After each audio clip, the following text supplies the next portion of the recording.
Hello everyone, and welcome to another amazing story. What if Deku was a necromancer? Magnus9284 wrote this amazing story. Please support them. Don't forget to like, sub, and leave a comment. Now let's dive in. Chapter 38. A Sinister Education. The internship week was a time for UA students to have a taste of the true nature of the profession known as hero, giving them the chance to understand what awaited them after graduation.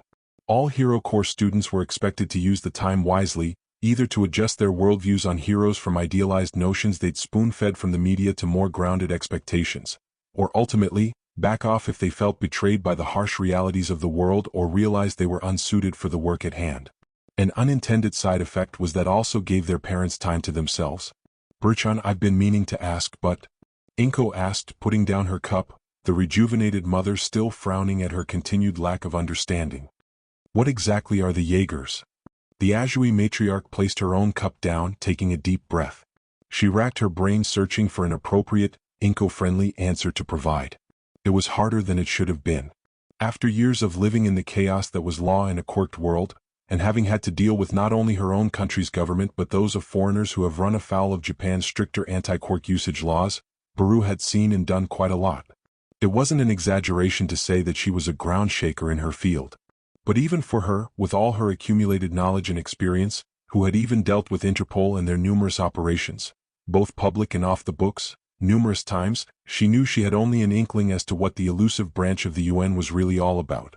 So, she gave what she could give as best she could. "If I were to summarize the Jaegers, Caro?"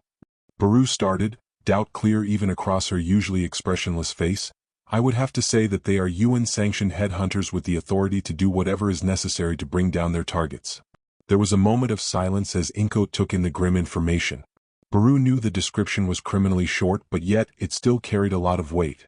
In pre-quirk history, the UN had once supposedly had global authority, but its actual power was almost completely limited in scope of action due to the convoluted laws of its various member countries, and that was before including its own charter. The organization hadn't had the power to override other countries on any matters, or even to act without votes cast and measures passed. After the Quirk Wars though, where the UN had somehow remained standing firm as a source of stability and order as the rest of the world devolved into madness and had offered assistance to those in need, it was universally accepted that should the need arise, the global institution had the overarching authority to act as needed in order to keep world peace. Few knew that this predomination had been literally written into a new charter that all member countries had been forced to sign when all was said and done. Her short answer brought up another question from the younger-looking mother. "I see," Inko said hesitantly, still full of questions. What she really wanted clarification on was a certain agent that had been monitoring her son since glowing baby knew when. "And what about spooks?" It might have been hushed, almost whispered, but the word alone still caused Baru to wince. The Azhui matriarch hated the spooks, honestly, especially since they had entered her office numerous times, whenever they willed, and rifled through her files. Usually when she wasn't physically there. She always knew when a spook had paid her firm a visit though, even if none of her staff could or would confirm her suspicious, because there were always minuscule tells she could find without fail. Namely, and most often, was that her coffee machine would always have one or two less servings in its container than when she'd last left it. That being said, most of her actual interactions with the spooks, brief as they'd been, had been through the one that went by Agent Sato. To that very day it still baffled her how the mountainous Austrian could move so stealthily, and say so few words. "I guess the short of it is, Caro." Baru struggled to condense her knowledge into few words. "They are UN agents with the authority to do whatever is necessary to assure their mission is completed." Inko looked at her friend with nothing but anxious confusion in her eyes. Baru grimaced at the helpless look. She knew that her lack of available knowledge wasn't the most helpful, but unfortunately what little she did know made her perhaps one of the scarce few that had any level of knowledge about said topics. Meanwhile, Uedashire, Nagano Prefecture. Shrouded in the darkness of a nameless back alley, a rather short young man kept watch over the back entrance of an otherwise normal-looking establishment. The man was dressed in a somewhat fancy-looking olive long coat, under which a series of belts secured bags and pouches across his torso. Each of his forearms were protected by gloves, and his legs by boots, reinforced by braces, the brass-like alloy of the metalworks contrasting in eerily fashion against the otherwise blackened leather of the outfit. Rather than wearing a hat or any other type of headgear, the man made use of a dyed cloth that covered his mouth and nose. At first glance, Most civilians dismissed the fancily suited man to be a pro-hero's sidekick, perhaps one specializing in diplomacy that had some unfortunate facial mutation due to his quirk. They all would be dead wrong. The young man was not a sidekick or even an unknown newbie hero, but still a high school student. And the people he was working with at that very moment were no pro-heroes. Izuku Midoriya, code name Bloodborne, was learning from Jaegers. Front secured. Shinso, code name Gardener, said as a whisper through the secured channel the combeat Izuku had in his ear was linked to. Everything appears as the informant said. Izuku was learning in this instance that sometimes the darkness of the world used the most innocent of facades to do its business behind, but more so that more evildoers than you could ever imagine had a talent for masquerading as common bystanders. It was almost like an addendum to the lesson All Might had once taught then during the first week of school when they'd had the battle trials, just more in depth and with obvious real-world application. I don't like this. Bloodborne muttered into the air, still linked to the whole team through his combead. It reeks of ambush. He was also learning that the sensibilities of a limelight pro-hero and that of a more grounded hero were different, mirroring the type of paths they walked. Where pros patrolled in the light before everyone's eyes, Izuku was moving through the oft-ignored and festering shadows. "Are you getting cold feet?" came an elderly voice in reply. The old man didn't sound disappointed, but there was something behind his tone. It was as if he were judging everything. The elder Jaeger had been introduced by the code name of Golden Fox, and he was the official tracker of the team. While he hadn't yet revealed his quirk, he had proven to be absurdly good at picking up individual scents and reading emotions. He had detected their first target by the faded scent of disinfectant alone, piecing together the rag they'd found 4 blocks over had recently been used to clean trigger from some other item. Then he'd instantly picked up the fact that the proprietors of the business they were now stalking out had lied to them when they'd canvassed the area. "Don't listen to that paranoid old coot, he's worse than a baby chick when it comes to being cautious," an elderly woman spoke up, earning what sounded like a muffled complaint from the old man in question. "We are ready for your signal, Bloodborne." The grandmotherly woman had given her code name as Silver Crow when Izuku and Shinso had met her. Old as she was, she still moved with an almost unnatural grace. Her quirk hadn't been discussed, but Izuku was beyond confused as to what it could be. So far he'd been witness to her walking without making a sound, running along walls as if they were the floor, jumping to heights pre-quirk humans would have called inhuman, and striking with the precision of a career assassin. He and Shinso had quickly agreed that if she were so skilled and dangerous now, they never wanted to discover how scary she'd been before time had whittled away at her. But as for this moment in time, the crow appeared to be content to let her team's interns handle the scouting, which is why Izuku and Shinso found themselves in some dark back alley now. Apparently, this particular location was where a certain designer drug popular in certain circles was being sold to only the most trusted of clients. It was reportedly being sold for outrageously cheap prices for being both a relatively rare drug as well as highly illegal, which was suspicious in and of itself. The precautions they discovered the dealers had been taking to avoid being tracked by any third parties had deepened their concerns. Luckily for them, they'd been able to round up a few recorded addicts and, with a quick application of Gardner's brainwash, were pointed in the right direction. Such directions were why they were now surrounding a nefariously plain-looking donut shop.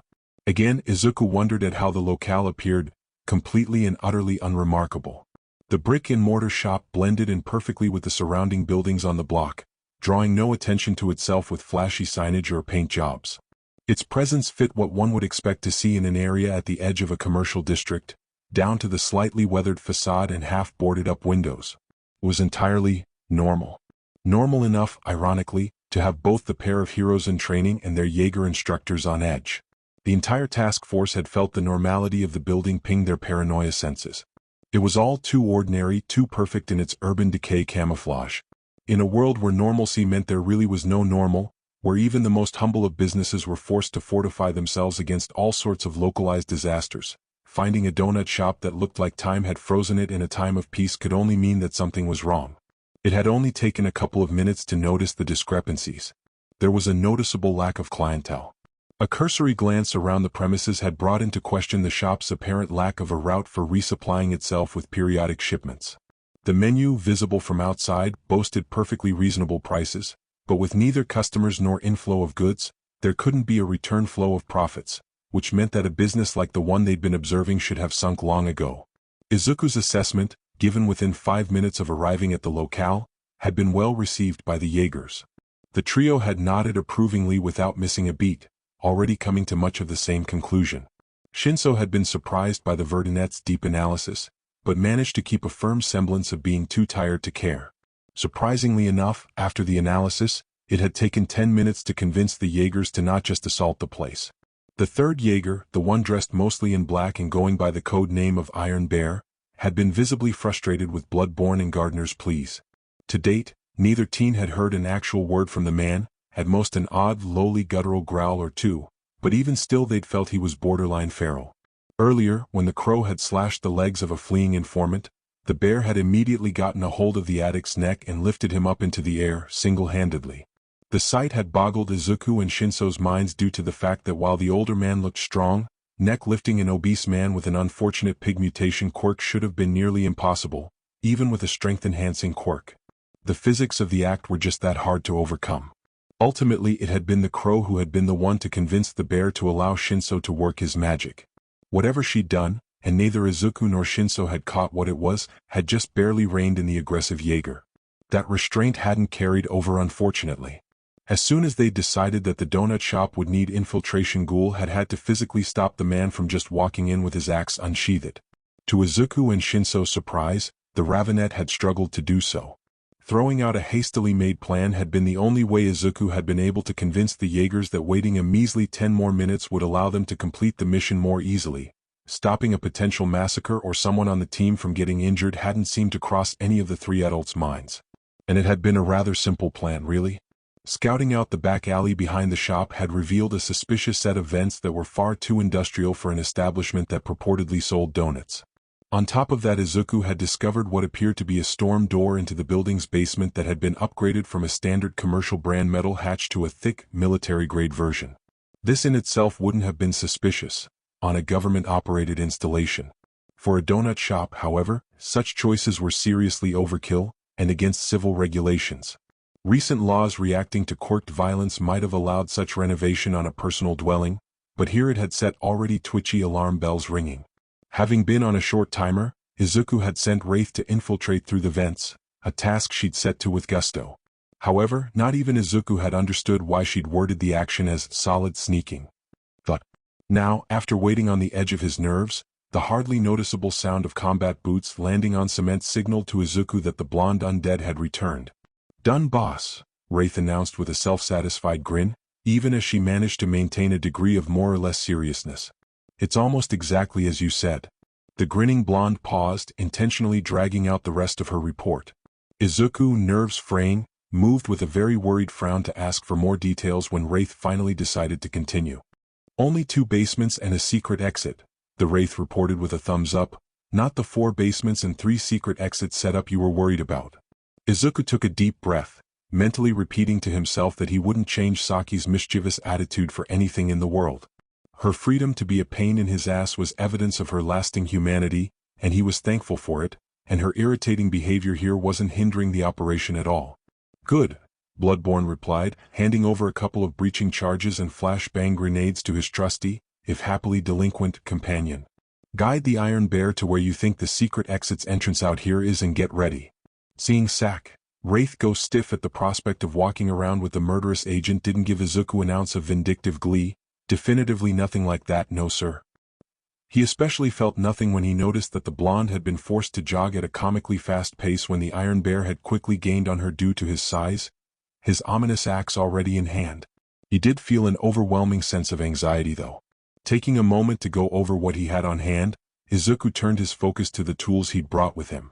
In his right hand he carried the combat tool that May had made exclusively for his use, the walking cane forged from a tungsten steel alloy. Its handle, made of an insulating polymer, was the only indication of the weapon's hidden mechanism, that the largely non-threatening walking stick was capable of extending into a chain whip with dynamos placed at regular intervals. Hatsum had called her "baby" the threaded cane, why Izuku could only guess, but after being shown its capacity to build up a moderately dangerous electrical charge after enough consecutive swings in its chain whip form, he could honestly care less. The cane had been perfect. It wasn't lethal, not even incapacitating, but its jolts would surely help him in disarming weaker opponents and hopefully catch stronger adversaries off guard. In Izuku's left hand he held a modified version of his prototype gun, its beta design so to speak.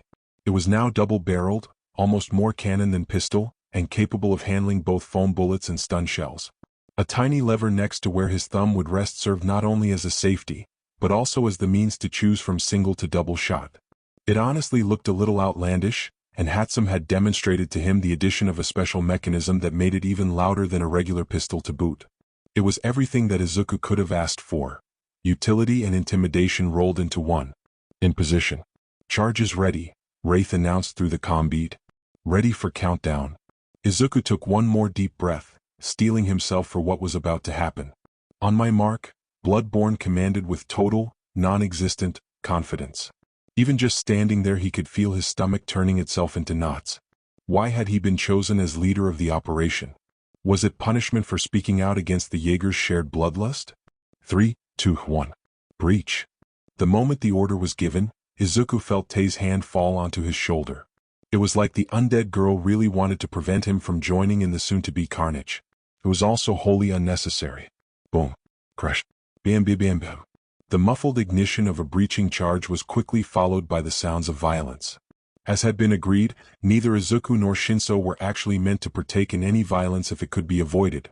They were instead positioned at the public entrance and exit of the donut shop so they could block any potential runners from escaping. Even Wraith, undead though she was, had been ordered earlier on to merely guard the secret exit as the Iron Bear did his job. On guard and growing greener in the face by the moment, neither hero in training believed for a second that they would ever be able to unhear the fleshy impact sounds, accompanied by horrifying screams, that soon came from within the shop. Izuku Midoriya, hero in training and staunch proponent of being a force for good, was learning. That day he learned more than most in the hero business would ever learn. Whereas spooks were all about stealth and secrecy, of precision and efficiency, and finishing their missions with the least amount of overt drama possible, the Jaegers could be seen as their exact opposites. Crash. One of the front windows of the donut shop shattered, the body of a person flying through it and slamming hard against a street lamppost.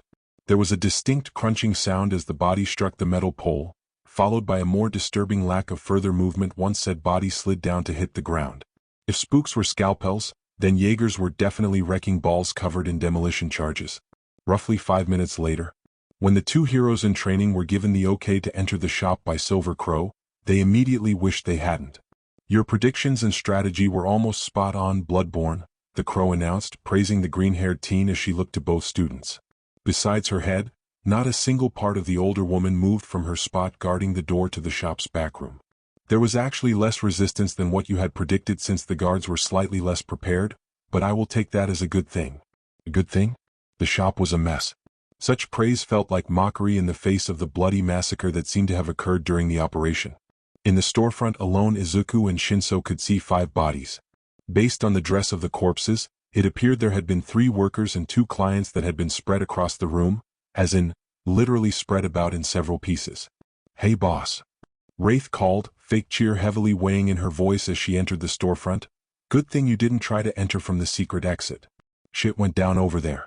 On an unrelated note, don't fuck with the bear. While Saki being serious about anything, much less giving a warning, was disturbing in and of itself, Izuku catching a subtle nod from the Crow made his feeling of dread grow even worse. The rebellious undead was no stranger to violence, having lived and died by it, but it seemed like even she had a limit to what she found tolerable. Trying to distract himself from the pit that had replaced his stomach, Izuku cast his thoughts out to what he could use to distract himself. You doing all right, Gardener? Bloodborne finally decided to ask. Catching sight of the violet, he was glad he'd done so. Shinso looked positively ill. No. Came the voice of the brainwasher, slightly synthesized due to the only equipment he'd been able to procure that wasn't the most basic tactical gear UA's clearly biased public contractors would give someone with a villain's quirk, his voice-modulating mouthguard. Not everyone can get over this as easily as you do, Bloodborne. Unknown to most, Hitoshi Shinso was no stranger to gruesome sights. Having grown up in and then become an enforcer for the garden had meant that he'd had to deal with seriously messed up people from time to time, and the consequences of their actions. That had included seeing corpses and worse. Most of the time it had been him cleaning up a mess caused by one of his more violent aunties, those whose past came back to haunt them and were reacted to accordingly. Far more scarcely but infinitely more traumatizing were the occasions he'd had to step in and save one of his dear sisters from some twisted villain, or corrupt hero, before the freaks succeeded in expanding their gruesome trophy collection. In all the time he'd spent under Aunt Harabelle as one of Mama Yu's enforcers, only once had he failed to reach one of his sisters in time.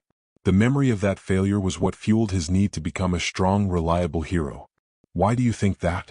Bloodborne all but snapped out, pulling Shinso from his thoughts. The Verdunette's exasperation was quite clear. Why does everyone think that? Staring his internship partner dead in the eye, Shinso pointed behind the necromancer without looking away. Just looking at Ghoul, the guy's first partner, should have been reason enough, right? For his part, Izuku grit his teeth but said nothing. He supposed it made sense to the outside observer. He'd been exposed to death far earlier than most people ever would be, and had admittedly overcome it on several occasions. With only those instances as evidence, it would be natural for outsiders to believe he was inured to death, even if that was far from the truth. He has a point, boss. Wraith conceded, not helping at all. Jiuich. Ghoul rebuked, lolling her head to the side and glaring duller at the blonde. Izuku Midoriya might not have been a stranger to death, but the truth was far simpler than he'd become immune to its effects.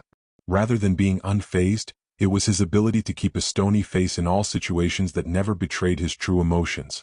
In truth, Izuku's heart ached. He truly felt for those whose lives had ended too soon, both in regards to the innocent who deserved to live longer, fuller lives, and the villain who still needed to pay for their crimes in full. So you still feel something? Even for these animals?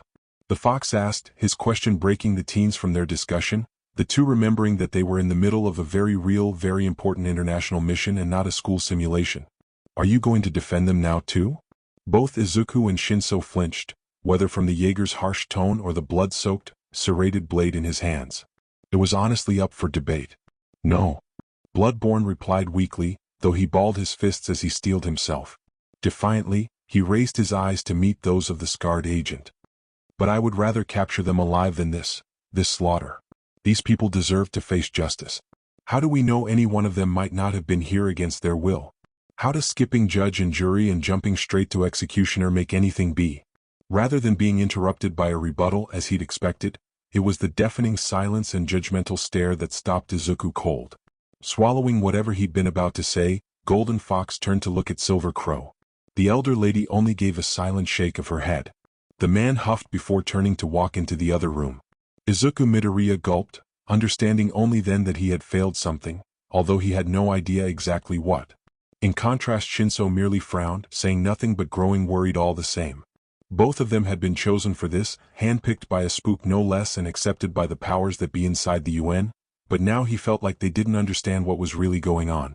Come, the crow bid, her grandmotherly tone utterly failing to instill any level of comfort in the two boys. It's time for you both to do your parts in all this. Their parts. Interrogation. Following the crow, the trio entered the adjacent room that the fox had retreated through, Bloodborne and Gardner immediately noticing another 3 mutilated corpses. This time it was 2 men and 1 woman, at least 2 of them mutants and all 3 big enough to intimidate lesser people. They were strewn about like torn-apart ragdolls, and all had blades in their hands, still attached or not. It was getting harder for both youths to see these people as having been present, against their will. Moving down the back room's hidden stairs into a first and then second basement, both heroes in training were thankful the underground floors were clean for their innocent eyes. The first basement held only storage boxes and crates. The second, though, was full of laboratory equipment, and stacks of boxes marked, for distro, lined the walls. A single upturned box had its contents spilled out onto the floor, and no one could deny the sight of the glass vials filled with toxic green liquid within. This was a trigger production center all right, albeit a smaller one by the looks of it. Both teens had to fight a knee-jerk reaction to rear back from the highly illegal substance. Here are our targets. Your targets, the fox announced as they finally reached a much small room with only a table and a couple of chairs inside. A man in a lab coat had already been forced into one chair while another 2 men and 2 women were tied up and kneeling in a corner. All 5 captives appeared to be dressed as scientists, or perhaps medical staff. Do your part. Both teens nodded. There was nothing to say. This is what they were here for. Normally this would be the part where we teach you how our interrogations are performed, all the ins and outs of the trade so to speak, the crow said, her light tone not at all matching the subject matter being discussed. The elderly Jaeger tilted her head while looking at the 2 students. Smitho, she insisted on us letting you do things your own way this time. So, out of respect for her professional opinion, go ahead. Realizing now just how much the spook had been involved, Bloodborne and Gardner both nodded in understanding. "You're up, man," Gardner whispered to his classmate, barely shaking his head. "Brainwashing is good at physical manipulations, not this kind of thing. I can make him dance, not sing." Filing that bit of information away for later, Bloodborne sighed, but stepped forward all the same. Moving to sit in front of the target, the white coat simply scoffed in response. The self-proclaimed man of science knew his rights. He'd been in situations like this before. He also knew exactly how things would play out if he played his hand correctly. He'd never seen or heard of any of these heroes before, and one thing you could always count on in this world were no-namers being willing to bend the rules to get a chance at a bigger score to up their fame. "This is completely unnecessary, my friends," the man said calmly. "There is no need to play the good and bad cop routine. None of us need to waste our time when I'm perfectly willing to cooperate. Just call up an advocate and we can get started." In the past, the man had relied on various human rights committees that ensured the well-being of non-heroes in criminal situations for developments such as this. There was always a bleeding heart willing to take a case like his if it meant keeping heroes from possibly abusing their powers. "As soon as you get me a lawyer and a deal with the respective assurances of protection, you'll get all the information you want from me." Bloodborne paused for a second, blinking at the sheer audacity of their captive. Didn't this guy understand the deep shit he was in right now? Did he truly believe he could hide behind the law after everything he'd been involved with? Had he done so before? What kind of person would help a criminal like this escape justice? "I'm sorry if this bursts your bubble or gets in the way of your training, kid," the man apologized with a mocking smile, obviously taking pleasure in calling out what he realized was a rookie. "I don't know what overly dramatic Operation Improbable shit they fill your heads with back at your schools, but most of us back alley docs are actually quite reasonable and intelligent. There's no need for you to put on a play and pretend to break the law. We're not going to resist once you've made the arrest. The sooner we get on with the legalities." Bloodborne thought he finally understood. "I'm afraid you're making a mistake here, sir." Gardner spoke up for his partner, just as Ghoul and Wraith took up positions behind the white coat. "We're not heroes and this isn't an arrest." The white coat looked confused at such a declaration. The gears in his head turned so hard at the new information one could see them strain in his eyes. Possibilities came and went as his neurons fired at rapid speed. Was this a hostile takeover from a rival faction? Was he going to be hired by a rising power? This is a Jaeger hunt. Bloodborne's declaration froze the room, the hero in training all too pleased to finally get an expected reaction from the trigger dealers. It was surprisingly amusing to see the very human reactions of their captives.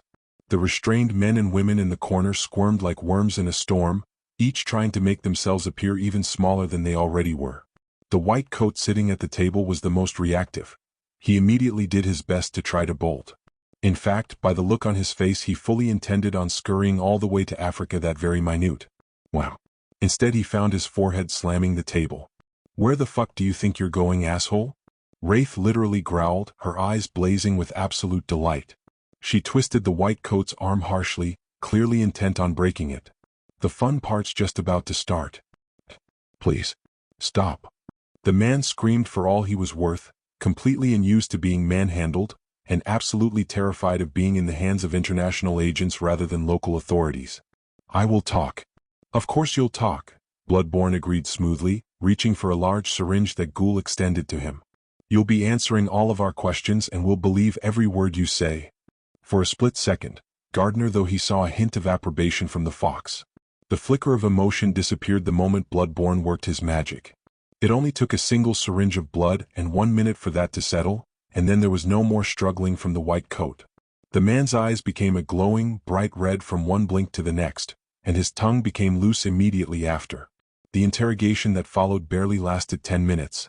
They were the worst 10 minutes of Izuku and Shinso's lives, not because the questioning was violent, but because of how much information Cursed Blood made the white coat reveal. Izuku Midoriya, code name Bloodborne, and Hitoshi Shinso, code name Gardner, were learning.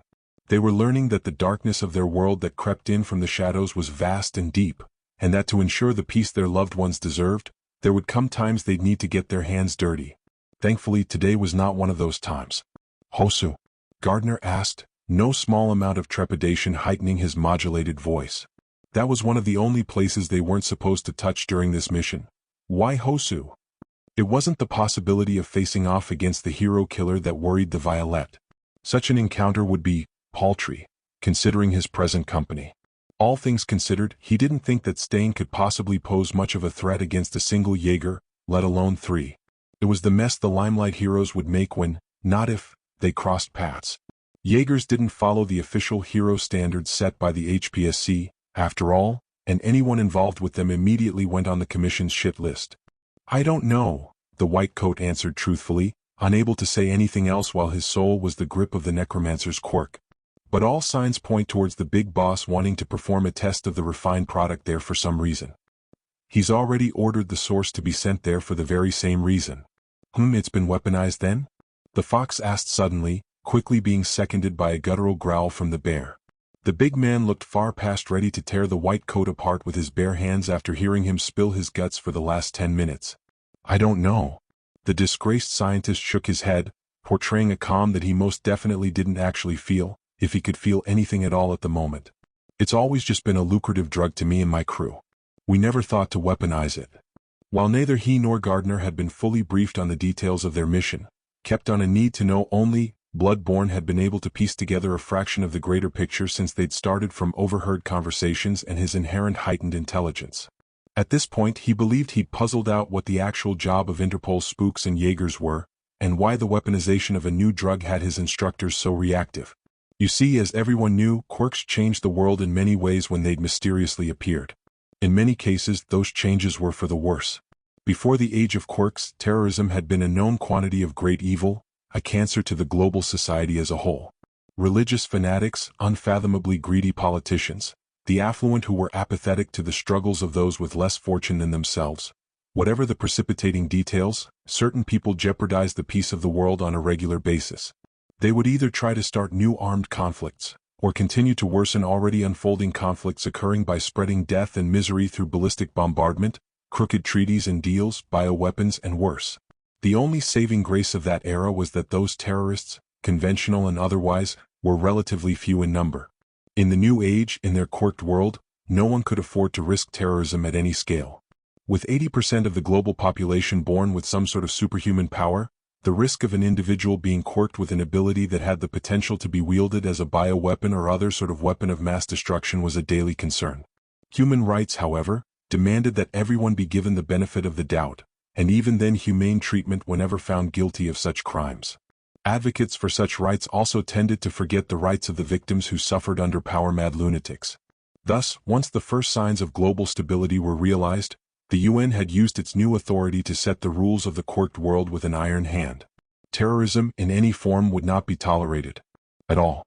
Convicted terrorists would be punished, without question, in accordance with their threat level. Any countries found to be infected with nascent or realized terrorists would be subjected to a swift but total blockade and economic embargo until they solved their problem themselves. If a country was found to be unable to comply under its own power, the sovereignty of said country would be withheld and its administration would be temporarily placed under BSAA jurisdiction until the issue was solved. You created a new brand of trigger that comes with the side effect of warping emitter and transformation quirks into mutant ones. Bloodborne snapped, steadily growing louder with each word. He couldn't believe the idiocy of this self-proclaimed scientist. And you never considered it could be used as a weapon. Do you even realize what could happen to Japan if fringe elements got a hold of such a resource? Historically, countries placed under blockade and embargo inevitably suffered from the exclusion, as did their citizens. Almost no one in contemporary society believed it was a good thing to be cut off from the world. Even less people wanted the BSAA knocking on their door. While the Marshall Branch of the UN put forth nothing less than a heroic effort to prevent global disasters, they were also well known for their overzealousness. Case in point, a decade ago they had been deployed to pacify a cabal of villains in the People's Democratic Commune of Tanzania, a country that had risen from the ashes of the quirk wars in Africa. The villains had gotten their hands on some sort of supervirus and, when reports from the country's government had abruptly cut off, the BSAA had been mobilized. Tanzania had been razed and was still in shambles even now. Such utter destruction was difficult to criticize, as the alternative would have seen a quarter of the global population dead and half of what remained nothing but shambling corpses. From all of that and what he'd previously deduced, Izuku had come to realize that spooks and Jaegers were preemptive tools used by the UN before the BSAA was called upon. If his hypothesis was correct, a spook's job was to locate and analyze possible global-sized threats and, if possible, remove them quietly. Such a role certainly explained why they had so much authority, Most countries would most likely rather allow the shadowy agents to do as they please and brush a few bodies under the proverbial rug than have to deal with Jaegers or glowing baby forbid, the BSA. My intention was to design a type of trigger that was easy to produce while inherently addictive and therefore profitable. The white coat repeated himself, sounding weak. Even under Cursed Blood's control, it seemed he was realizing how deep in the shit he was. I was never in this to design a weapon. That is not any better, the fox replied, reaching for his serrated blade. His emotionless face was visibly straining to remain so. And neither does it serve as a defense. Speaking of the Jaegers, Izuku could see now that they were the agents deployed when things had escalated too far for a spook to handle, but not too out of proportion that the BSA's response wouldn't be overkill. Suffering collateral damages such as a few buildings being demolished and a number of vehicles being totaled, on top of needing to cover up probably dozens of bodies, was still a much better option than having a country invaded by a rather overenthusiastically aggressive army. You said that the source was being sent to Hosu, Bloodborne said abruptly, surely interrupting an impending murder. Seeing the fox and the bear so close to killing had sent his mind scrambling to find a reason to keep the prisoners alive so they could be properly judged instead of flat-out murdered. Where is your crew's component? For the first time since meeting their instructors, both Izuku and Shinso could have sworn that they saw surprise flash across the features of the three Jaegers, even through their facial accessories. Unfortunately, the reaction of the white coat instantly dulled the surprise and satisfaction of thinking of something the professional agents hadn't thought to ask. The so-called scientist, who until then had been passively sitting under the effects of cursed blood, now looked an ugly mix of horrified and disgusted. And rebellious.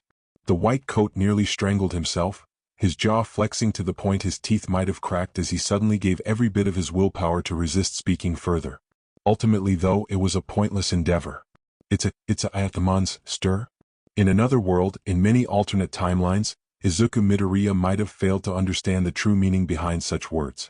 As the hero in training Bloodborne, however, who had lived the life of this Izuku Midoriya. Where? The word was not said with the voice of Bloodborne as the Jaegers and Gardner had been expecting.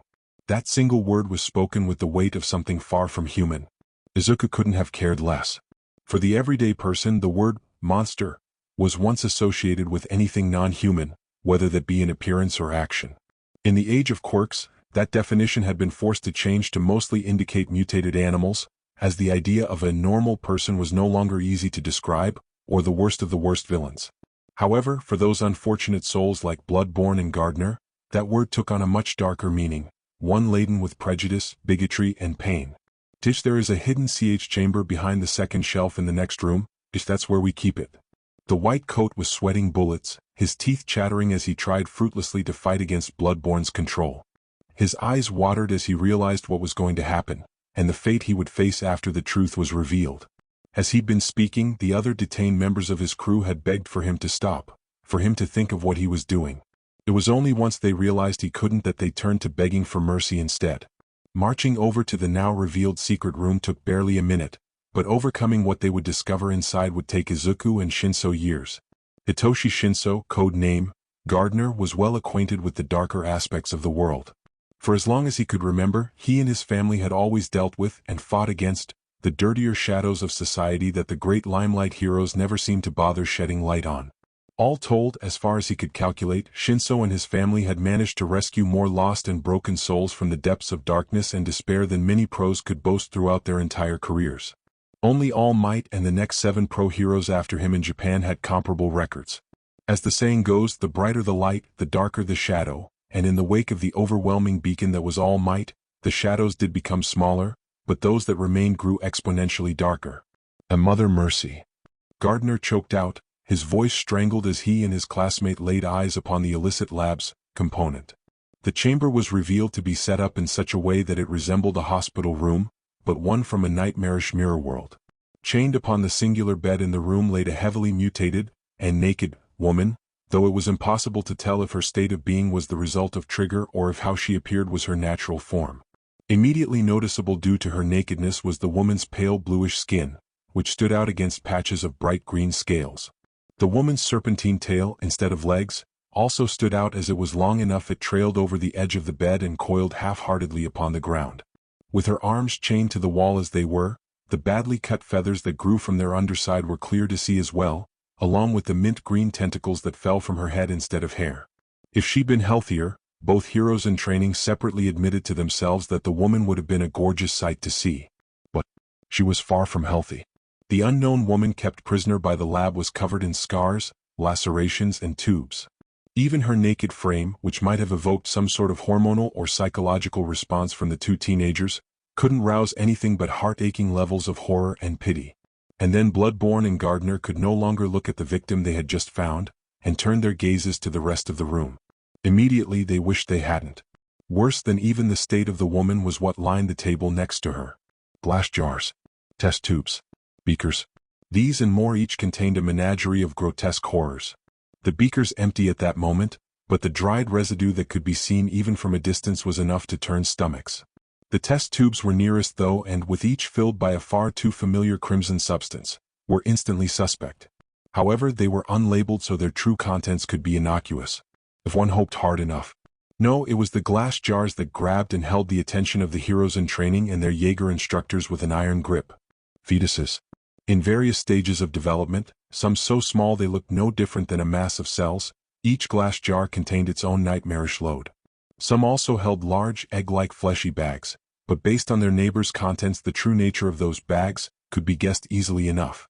Lastly, and almost completely overlooked, was a machine that appeared to be a cross between a centrifuge and some sort of mixer. Animals? Bloodborne growled, his mind quickly affixing all of the pieces together. He felt nauseous just at the mere implications. Trigger, such as it was known, had always been described as a drug that altered the quirk factor of the user by artificially stimulating their plus-alpha genes, leading to increased quirk potency or temporary awakenings. It had also always been known to be incredibly addictive and come with a high risk of causing mental instability. As time went on, strains of the drug had been concocted that were even mutagenic in nature, if no less addictive and destabilizing. However, this widely held understanding of the drug was half-assed at best. Exactly how did trigger affect the user's quirk factor, a fundamental part of their being? Chemical compounds alone could disrupt and/or alter DNA, sure, but such effects would be minor in the short term and far from dramatic as trigger use was known to be. It would take significant use over time, or doses high enough to induce instant death, to get something like a finger blade quirk to the point it appeared more like a sword hand quirk. Stem cells, however, could solve such a mystery. Capable of doing any task by becoming anything, stem cells, especially those from a mutant-type individual that were even more transmutative by nature, would theoretically be able to override a person's original genetic code by matching it, but with Trigger's signature boost coded in. And if those stem cells came from a mutant type who by all appearances could stand in for Echidna, mother of monsters. Pee-pee please. Bloodborne flinched, ripped from his thoughts as the woman chained to the bed tried to speak. Her voice, whispery and weak, sounded as if it were fighting through immense pain and grief just to be heard. Pee-pee please. The woman said again, kill me? Bloodborne felt his rage spike at the plea. He made to take a step into the room, but Gardner moved first, throwing a hand against his chest and keeping him back. Almost snarling, the necromancer whipped his head around to the hypocritical bastard who would dare hold him back from saving someone in need, only to freeze as he saw the grit teeth and tear tracks trailing down the violet's masked face. Swallowing, Bloodborne focused on his classmate, only then realizing the teen was stiffly and frantically eyeballing the rest of the room. He'd been scanning for traps. Damn it. Realizing he could have just gotten them all killed by letting his emotions drive his actions and activating some sort of security measure, Bloodborne swallowed his fury and revulsion down and kept still. Needing to be able to move, to help, he quickly decided to add his own eyes to the search. The room was small, smaller than either room in the basement they'd already been in. The walls were bare as well, even the ceiling failing to show signs of hidden defenses such as paneling or misplaced dust. Unfortunately, his careful scanning became a double-edged sword, and Bloodborne realized something else horrific about the room. There were no signs of the laboratory equipment being moved away from the woman, not even a single scuff mark on the floor. These monsters, more deserving of the name than Izuku had ever been, had conducted their work right in front of their victim, which meant she'd not only been forced to carry nascent life against her will, but then had been forced to see and feel that life be ripped out of her and processed, like it was nothing more than an ingredient in a recipe. Bloodborne's grip on his threaded cane tightened until the knuckles beneath his gloves turned white as bone. Room's clear. Hang in there, ma'am, we're getting you out of there. Gardner declared, instantly lowering the arm against Bloodborne and all but rushing to the captive woman. Everything will be killed me. The woman said again, her broken voice matching the emptiness in her tone. It was the voice of someone who didn't want to continue anymore. Please? Gardner was experiencing his worst nightmare. He'd arrived late to a rescue before and had even failed completely once, but never in all his time at the garden had he ever faced an individual who'd just given up. He'd heard his auntie speak about it before, late at night when he should have been in bed and asleep, and their descriptions of victims being so destroyed they'd lost the will to live, to even be rescued and work towards healing had been unbelievable.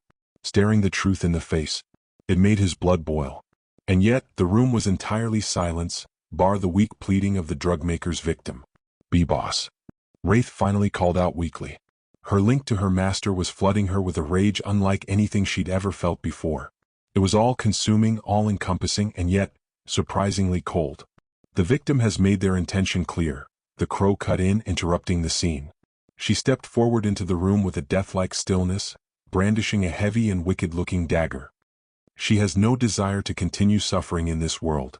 Both heroes in training and the two undead present turned to look at the Jaeger in shock and horror. Well, Ghoul just turned and glared.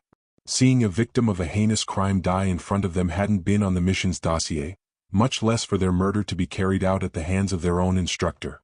What?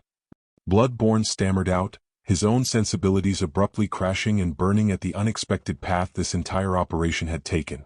Gardner would have seconded his notion if he hadn't been too busy choking on his own emotions. Death is a part of life, and as hunters, it is our duty to administer it swiftly and efficiently whenever needed, the crow said, holding her dagger with both hands before, with a swift motion, splitting it in two thinner blades. "That applies both as just punishment for the deserving wicked, or as sweet release for the pleading afflicted." In a moment that further shattered the two teens' expectations, they suddenly found themselves holding one of the crow's daggers each. The divided blades were wicked, jagged things on their outer sides, and even a bit rusted near their hilts. Their combined form was an unpractical weapon, one whose design was crafted to dispense a most painful death upon the prey. When split, however, the internal edges of the new blades were revealed, clean, sharp, and smooth. From that side, the blades could have passed as surgical tools designed to cut deep and fast, preventing any undue pain while being employed. "It seems that mercy will be another lesson that you two will learn today," the crow continued, solemn yet uncompromising. "The Jaegers are not heroes, our hands are not clean. We do not save people, we save the world. And we do that through the hunt. We seek out our prey and let nothing, not even civilians, get in our way. But that does not mean we are without mercy. When we find injured souls, those who have suffered to the point they can no longer seek out life, we recognize that it is our duty to offer those unfortunates one last mercy. Eternal rest." The dogma held no emotion, only logic.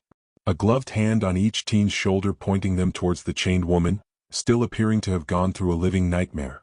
Worse still, the poor woman, seeming to realize that release was finally at hand, shakily raised her head and nodded weakly, looking grateful. Bloodborne and Gardner stared at the knives in their hands, at the daggers they held to end a life.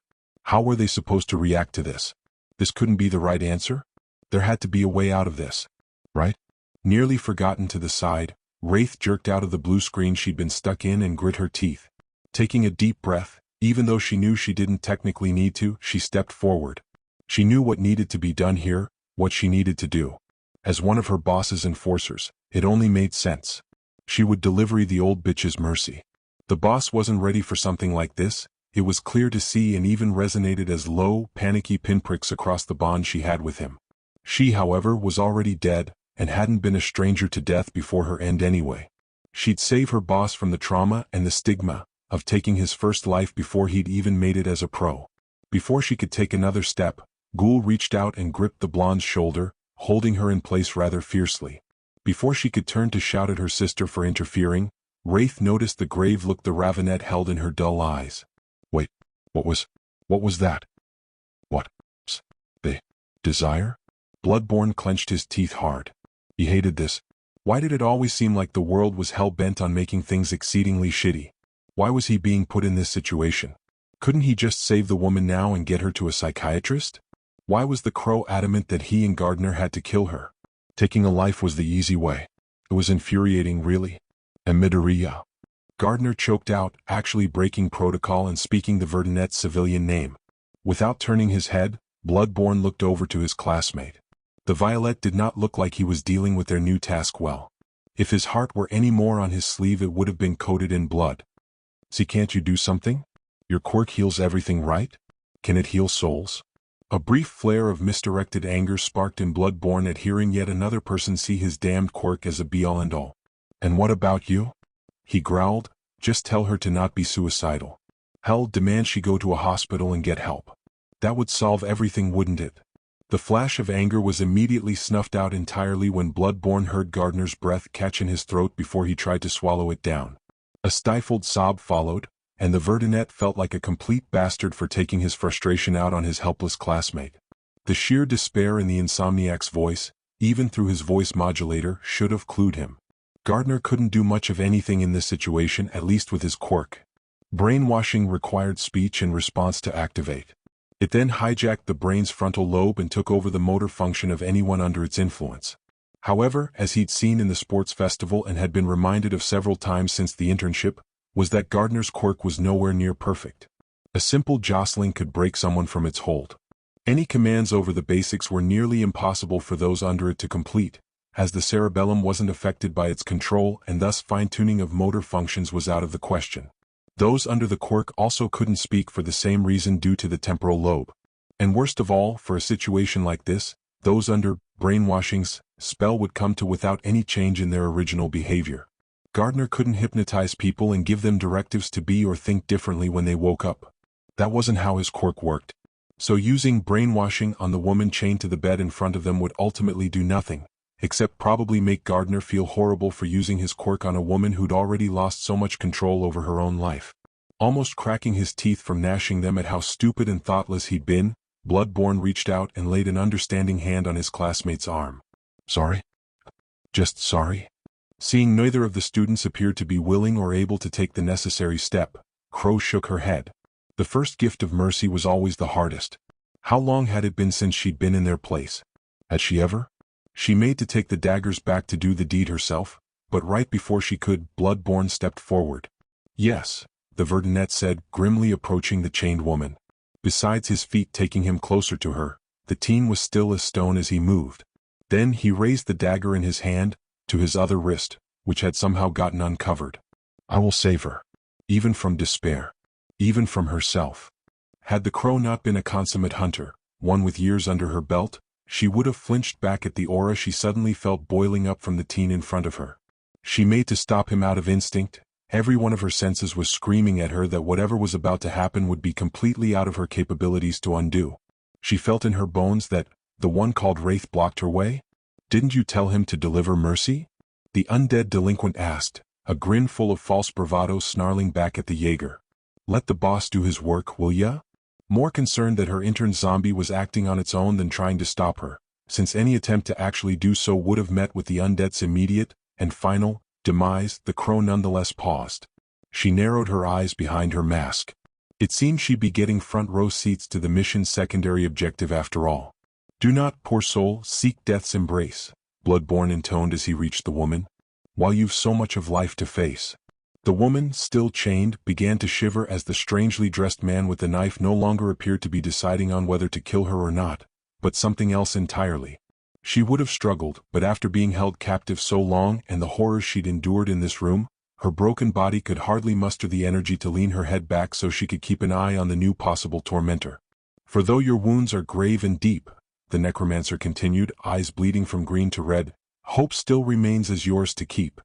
Bloodborne raised his wrist, sliding the crow's half-dagger against his skin just right to make a bleeding cut without nicking an artery. The woman chained to the bed didn't even have time or the energy to yelp before he pressed the bleeding appendage against her lips. The first gulp was entirely out of reflex, more to wet a dry mouth than to accept the dubious gift. But it was enough. This is my mercy freely given, Bloodborne spoke, feeling as cursed blood activated. Your grief, your pain and sorrow riven. Between one long moment and the next, the woman's eyes snapped open. Slitted citrines pulsed before transitioning to glowing rubies. The crow tensed, seeing what she'd been briefed about in person. They'd been told their charges both had quirks that had the potential to upend the world, but nothing had prepared her for actually experiencing the more dangerous one in action. I demand here and now that Mnemosyne release your brow, Bloodborne still went on. As far as commands to cursed blood went, this had to be one of his longest. But it had to be. He couldn't risk messing this one up. And free you from your burdens, hence, your just and rightful recompense. The crow had expected a great many things from seeing a supposedly extremely dark quirk in action. The list of sinister applications had almost been longer than the profile on the teen himself. Right then she thought this had all been some elaborate way of giving the victim a peaceful death through some theater. Not how she'd thought he'd use his quirk, but thankfully not the worse. But then the woman began to visibly gain a healthier coloration, her blue skin and scales no longer dull and lackluster. The open wounds that had run up and down her body, the scars that had marked their predecessors, they all began to fade. One death there'll be, and that is true, Bloodborne finally declared, taking his wrist away from the woman. By that point she was able to sit up straight, her long tentacle-like hair the only cover to her modesty. To memories that torment you. Now sleep, now slumber, the dark is past. When you awake, your new life will last. Bloodborne pulled his wrist back, the cut already healing shut. In contrast to the words spoken, the rescued woman didn't actually fall asleep right then. Or at least she didn't appear to be asleep. Once Bloodborne had stepped back, the woman straightened in her bed, pulling the chains that held her to the point they snapped. Her limbs, while still appearing to be emaciated, now held more than enough strength to break the restraints, her physical abilities now augmented to the point she could blitz her way out of the room if needed. And yet, it was obvious that the woman wasn't about to move any further. Her breaking free of the chains hadn't been intentional action, merely a consequence of sitting up. From under a fringe of shorter tentacle hair, red glowing eyes marked the woman as a thrall of cursed blood. She was a prisoner of the sinister hero's will, yet that meant she was still alive and in the process of recovering from her ordeal. When taking that into consideration and measuring it against the action he'd taken to get there, the crow didn't feel as if the teen had committed any crime. True, his ability was terrifying to witness even for one such as her, but saving a life was saving a life, and could hardly be thought of as villainous. Smith had warned them about how powerful his quirk was, but even as seriously as the agent had delivered her debrief then, now seemed criminally understated in light of what she'd just witnessed and was witnessing now. Will she be able to walk on her own? The crow finally asked, earning a wince from Gardner, who, absorbed as he had been in Bloodborne's actions, had forgotten that they were still on a mission. We cannot delay further, no matter what. Bloodborne muttered a curse under his breath. Of course he'd be rushed after just using control and having cursed blood set in. He would have liked to have been able to personally take this abused woman to a safe place, but, well, Jaegers weren't rescue heroes. Yes, she can move on her own. But, on it? Gardner interrupted, pulling down his voice modulator. Hastily, he pulled out his standard-issue tactical phone, the one all heroes and heroes in training used in the field. Calling for a pickup now. They might be able to get here before we even leave. There had rarely been a time that Hitoshi Shinso was more grateful for his family and their protocols regarding rescuing those in need than just then. He just needed to use the proper code words with whoever answered the phone, and Mamiyu and Naoaji would do the rest. No questions asked, until later. The call took less than a minute, a quick exchange of words far too fast for Bloodborne to follow.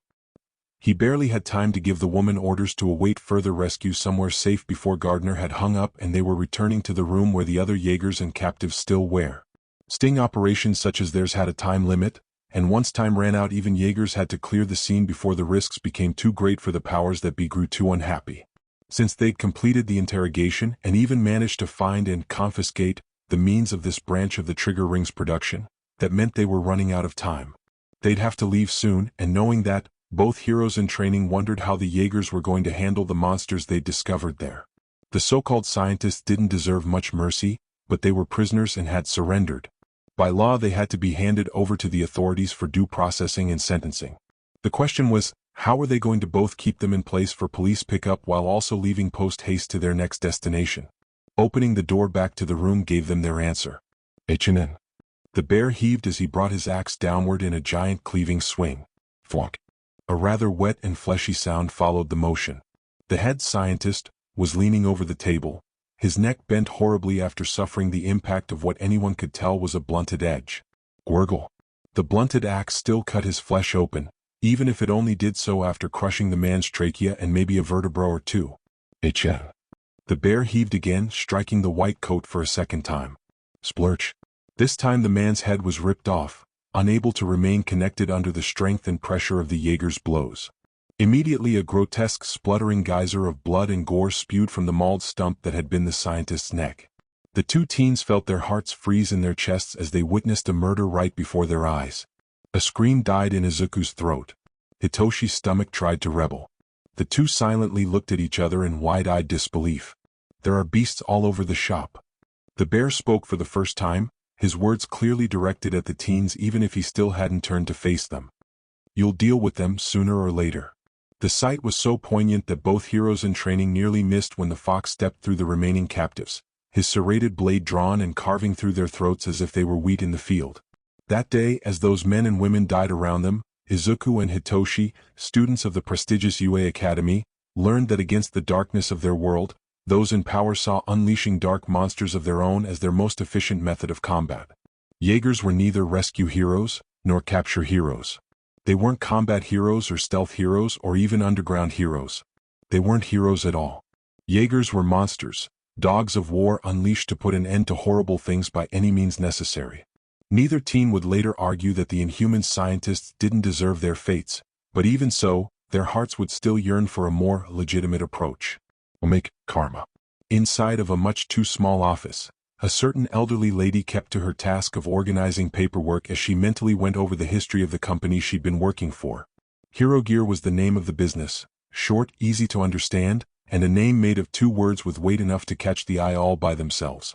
Those were important aspects for a company focused on making the costumes and support gear for pro heroes. Unfortunately, its name was the only great thing about the company. What was she thinking? The woman thought as she placed the latest batch of files in a corresponding cabinet. There was no need nor reason to do such a thing. Situated in a smaller-sized warehouse, the entirety of the Hero Gear Company, from its offices to its workshops to even its storage area, was all in one place. In fact, calling it a small business was almost too generous for the company, which was unfortunate. When it had been founded, Hero Gear had been filled with those who dreamed of producing only the best gear for promising hero students, and one day proper pro heroes. Years later, the fledgling support gear company could only eke out mediocre gear at best, and was only contracted by those who felt like showing a little pity for a might-have-been business. This is just so unfair. The elderly woman continued thinking as she grabbed up the next batch of papers to process. Seeing the lengthy print, she steeled herself for a thorough read. It was by far the best contract we'd ever had. She should have spared no expense to make sure it worked out. The sad truth was that Hero Gear had fallen prey to the same hard reality that most up-and-coming support companies did. Big-name clients almost always stayed with big-name companies. Small-time companies like hers, in contrast, had to fight tooth and nail for contracts with even the bigger rural hero schools, the fifth or sixth options on hero hopefuls' lists. Anything bigger would be nothing but a pipe dream. Their CEO, however, had refused to give up.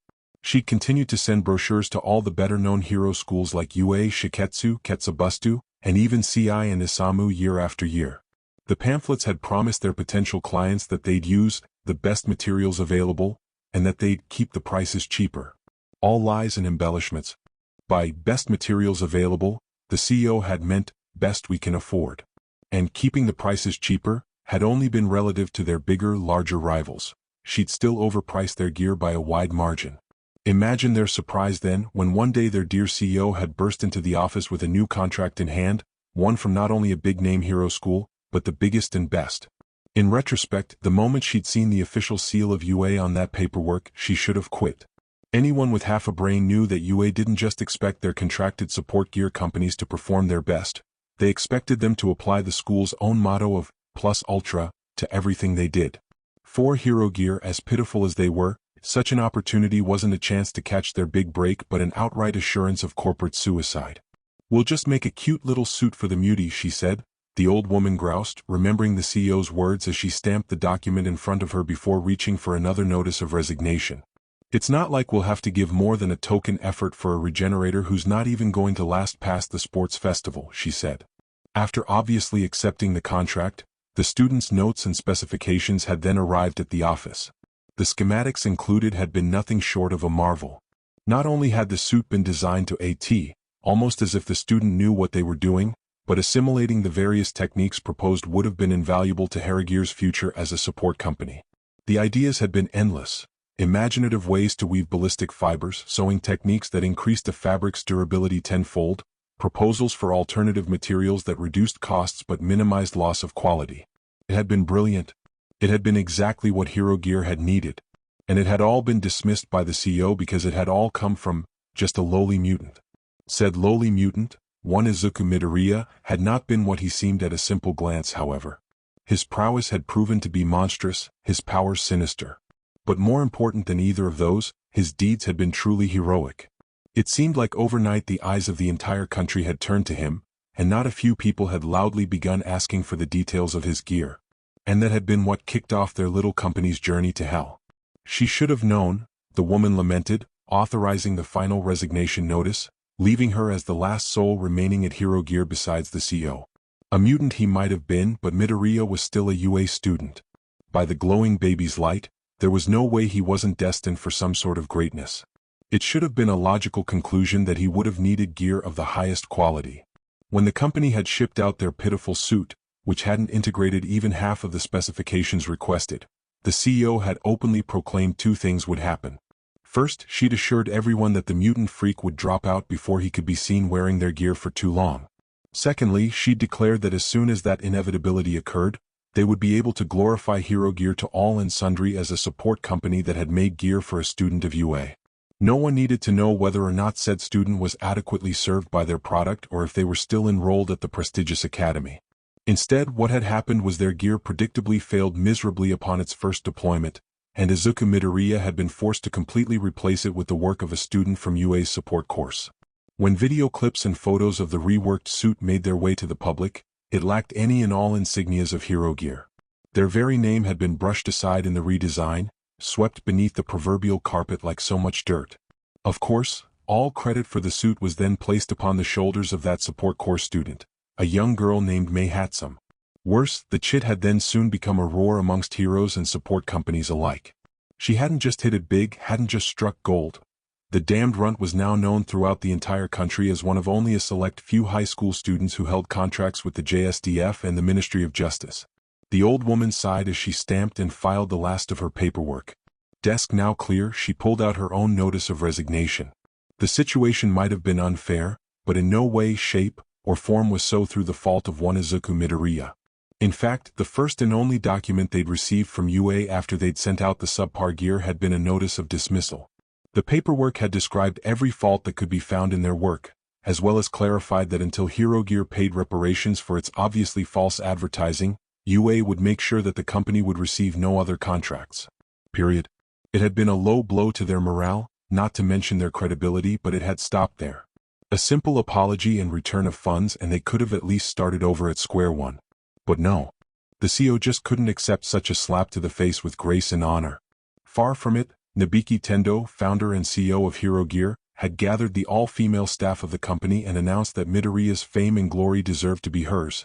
Theirs, surely she'd meant theirs, and that his use of someone else's gear, even if theirs had completely failed him, was a clear violation of contract. Immediately after the rousing declaration, Tendo had found the cheapest lawyer she could and demanded a lawsuit be filed against the mutant boy. The boy. Not UA and not Mei Hatsum. Tendo had fixated on Midoriya like a woman possessed.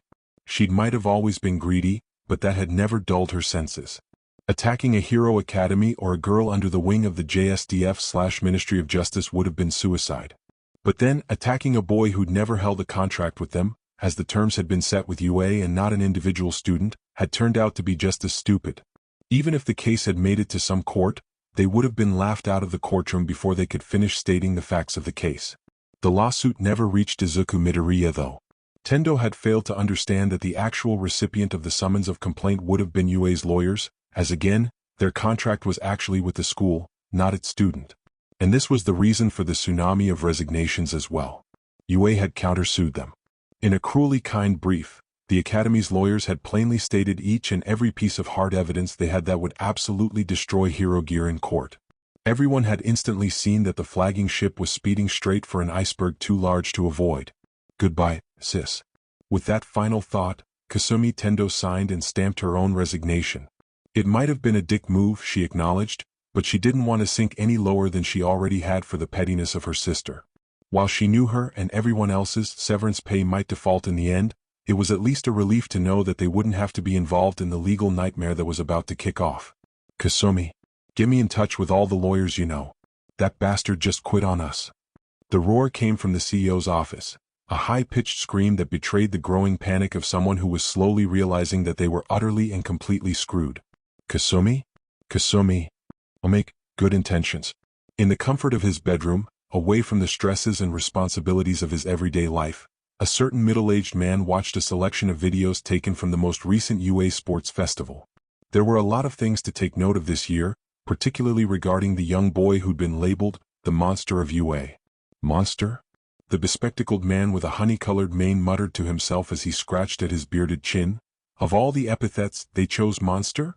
The man might not have been Japanese, but he held a lot of interest in the island country, especially in its #1 hero, his oldest, dearest friend. It tugged at David Shield's heart to know that Toshi's might was diminishing, and that his retirement was imminent. That being said, he did feel that his friend had done more than enough to merit a proper rest. On the other hand, the idea of the world losing such a beacon of peace filled him with dread. Such an eventuality would be a devastating blow to society, even if his successor arose to take All Might's place. David didn't know who the young man or woman was, but he doubted the kid would be able to fill the shoes of the symbol of peace quickly enough to avoid at least one catastrophe. The transition was definitely going to be a painful one. It's times like this that I have to wonder why Japan insists on keeping that outdated quirk hierarchy of theirs alive, David lamented, clicking through different clips as his eyes sparkled with far too much intensity. Can't they see the limitless potential of this kid? Even if they were dead set on him not becoming a limelight hero, they could at least give him credit where credit is due, right? Enough to convince him to join an agency in a combat support role at least. Being honest with himself, the more time passed, the more David realized he didn't want Toshi's reign as All Might to end just yet. Finding and training a successor wasn't a bad thing, it was noble even, but the world would still need a symbol until the kid was ready and the transition could be completed. Therefore, All Might needed to stay the #1 for as long as possible. In order to achieve this, David's brilliant mind had come up with some ideas. Some had been less sane than others, admittedly, but many of those had still been deemed viable enough in the end. One such plan, which straddled the line between acceptable and mad, had been centered on aiding the world's greatest hero with an outside quirk to augment his ailing body. A quirk like the one wielded by the so-called monster of UA. Izuku Midoriya was an interesting boy. There was no doubt about that. His participation during the first 2 events of the sports festival had been clear indicators of a bright mind and a resolute heart. The tournament, though, that had been the eye-opener to a world of possibilities. While the boy was clearly not invulnerable, his ability to survive ungodly amounts of otherwise lethal damage was almost totally unheard of. There'd been rumors of a quirk or two that amounted to hyper-regeneration, but those had all disappeared a number of years ago. Doubtlessly they'd just been gossip. But Midoriya? He'd been the real deal. Unfortunately, the ignorance of mob mentality had latched on to the kid's abilities and labeled them as something unholy. But what if All Might were to be gifted with such amazing regenerative power? Would that be enough to rekindle his flagging quirk factor? Enhance it even? The mere idea of seeing his friend, the greatest hero to ever live, return to full power was... Papa? Before David could even attempt to respond to the sudden call breaking him from his thoughts, a young woman with large glasses and long cascading hair matching his own entered the room. "Are you watching that festival footage again?" she asked. "How many times has it been now?" The girl placed a tray with food on it on a table to the side and promptly turned the bevy of monitors off with a flick of her wrist. David held back his disappointment at losing sight of his current muse and instead raised his hands up as if in surrender. "Sorry, Melissa." David apologized as he got up to sit at the table. "It's just, if we could analyze that Midoriya boy and his quirk." "Forget it, Papa. The guys downstairs confirmed that Interpol got its claws in him already," Melissa cut in quickly, earning a sigh from her father. "Besides, according to his file, he's a mutant type. There's an astronomically small chance that he has some central organ that controls his entire quirk. And that means that there's probably no way to perform a surgical quirk transference, or even use it to advance your quirk rejuvenation idea." David looked up at his daughter with a pained stare. He really hated it when he had to hear that his brilliant ideas were really just impossibilities. He especially hated to hear it when some breakthroughs had been made. Early test samples of the original drug the Reunited States had designed to boost its Sodder's quirks, the true progenitor of Trigger, had shown promise in the rejuvenation program. If he could just get a few samples of the newer strains, then maybe a stabilized prototype could be synthesized in time to show on the next Expo. And if it went over well there, Take it easy, Papa, Melissa continued, ruffling her father's hair. Your ideas are great. Don't fall prey to shortcuts or solutions that appear too easy for their own good. Remember what they say about good intentions. There were chuckles at that, a string of ideas and findings shared, and then the head scientist and inventor of I-Island was left alone again. As the door closed behind Melissa, a sad smile came across his face. David loved his daughter. He loved her enough to give her the world. That was why it pained him so much to see that his otherwise brilliant little girl was unable to understand the importance of bringing All Might back to full strength. Maybe I can send the boy some tickets to come to the expo? David muttered to himself as he returned to the videos. I'm sure he'd be glad to cooperate if he knew why this research was so important. I'm sure of it. Saving All Might was greater than just having good intentions, he was sure of that too. The world would forgive him if he was forced to make a few tough decisions. Right? And that's it for today. I hope you enjoyed. Support the writer. Don't forget to like, sub, share, and donate for more videos.